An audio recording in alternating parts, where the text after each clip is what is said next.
we were discussing whether, you know, craft and art in the educational system is truly understood, and it isn't, as far as I'm concerned. You know, education is far too academic. They're all about ticking boxes, and making sure that you conform to certain systems and certain curricula, and you know, craft and art, and the way people look at the world, we're all different.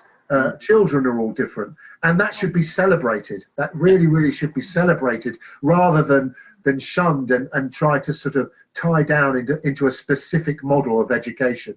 And it's a real mission of mine to really introduce craft far more back into schools. I wouldn't even say it would be nice. It's essential. It's essential for children's creativity and their learning process and their development. And you know, I'd probably like you, I'd be the first to say that it's not for every kid.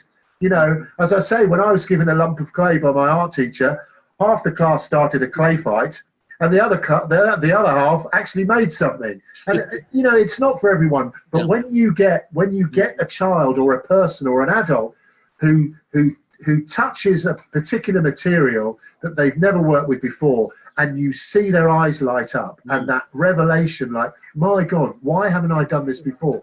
It's literally priceless. It literally is priceless, and we can't afford as a country and as a nation to disregard that at all. We really can't. I think in Scandinavian schools, then they kind of, there seems to be the Sloyd tradition of teaching says that the teaching craft and manual manipulation of materials is kind of, they teach it as being as important as physical education or music. And it's not just, over here we seem to think of it as, this is, you know, it's give them a go and see if they want to become a potter.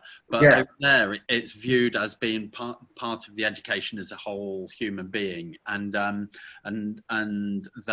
it's kind of being part of being materially literate, understanding the world and the way it's made, and it's as important for a bank manager or as for someone who ends up being a potter. Oh, absolutely.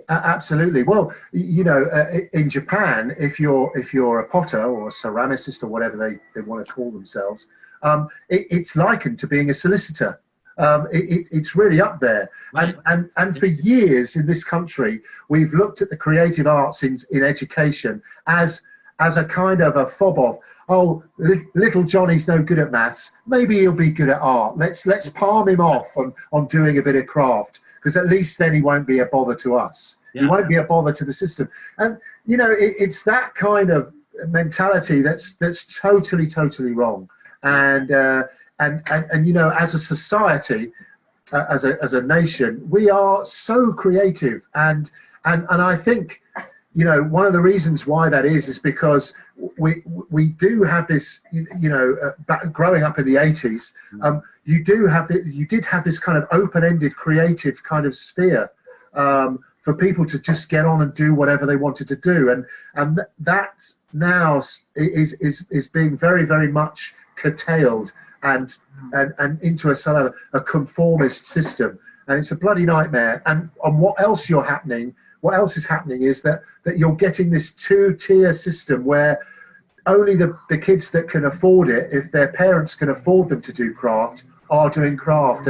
And you see that in the acting profession, you see that in the television profession. You know, they're the only kids that can afford to be able to follow those pursuits. And again, that's not right, because we're neglecting that whole swathe of potential talent within other children, you know, and it's not right.